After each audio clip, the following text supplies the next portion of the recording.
Good evening, comrade subscribers. So it's just going to be a quick one this evening because I want to try out my well, not my new intro, but an intro.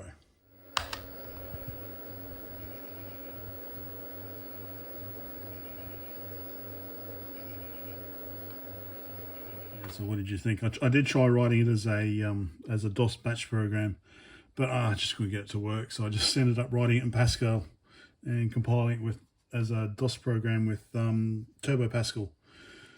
Anyway, so just a quick one before I put this back together. So I had obviously had it apart, had a bit of a think about it, had some feedback from you guys. So my biggest problem is going to be getting the pinout for this DD50. So what we can see, some interesting things and bits and pieces. Anyway, so you can see up here that it is an 80C88 based machine. So it's basically an IBM PC. So we've got our 256K of RAM down here. So we've got another, I think that's 8K. So we've got 8K just sitting there for some reason. I'm not sure what that is, cache or something. No, we didn't have cache back then, did we? Because we've got 8K there. We've got 8K up here near the screen stuff. So that's interesting. We've got two LSI chips, I guess, to handle most of the work. So I'm not sure what they are. L1A2711 and L1A2710 by PPS Inc. Anyway, yep, so this is the lithium battery that I need to replace. Everything's CMOS, so it's like all 7HC stuff. You know, the CPU is a 80C88, so it's all very low power, so you can imagine that this machine would last for quite a while. These are the two ROMs. So I can't dump them at the moment because I don't have a carrier for this, but you can see it's basically it's a 32K. So I assume this one's the same, so 32K, 32K. I think this is the diagnostics because it says it's version 2.2, and that's what comes up on the screen for the diagnostics. And this version 2.8, I guess, is the BIOS. What else stood out? We've got a bunch. From what I've read from the software, there's a demo program. It's got two serial ports and a parallel port, high-speed parallel port. So we can actually see here we've got the good old Max 232s. We've actually got four of them underneath this capacitor as well. So it's going to be,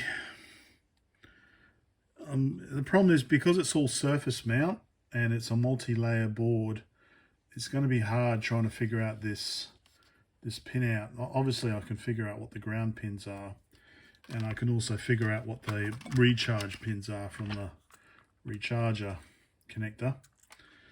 But without more documentation, I think it's going to be very hard to figure out what the serial ports are, or parallel port. I assume I can use the serial port to transfer the software across. So that's where I'm stuck at the moment. I've done more searching today, and I just cannot find anything at all about these machines. Because unfortunately, I guess the company predates the web. This is probably an 88. This probably came out in 1988. The German article I found that I've also referenced in the Github is dated 1992. So that's the very early days of the web. But I've checked on archive and I can't find any presence for them. So not even an old archived web page that might have more information. So I'm really at a dead end. There is a company online that's apparently selling these for $900 each, but I'm not paying that much. So yeah, I'm a bit, unless I get a breakthrough and software turns up or something, it's going to be very hard work. Oh, actually, that's one other thing I just noticed. This component here was quite interesting. Looks like maybe like a little reed switch, like a magnetic reed switch or something. Let me just turn it around. So I thought that was interesting. Not sure what it's supposed to do. So it's like a little leaf in there underneath some clear plastic. So maybe that's something to do with, where would that go? That plugs in.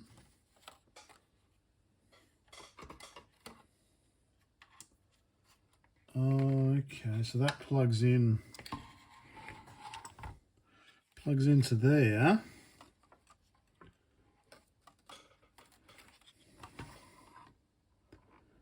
And I don't know, something to do with the ROM compartment or something.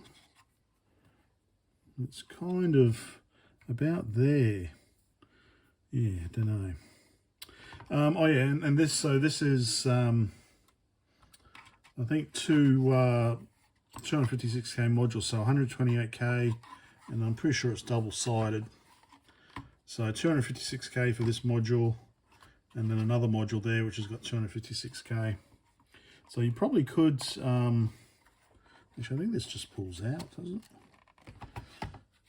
Because the PC5000 has, the wires are in the way, but it looks like that would just slip out. It's got some connectors there, so I guess that's what supplies power. Yeah, so anyway.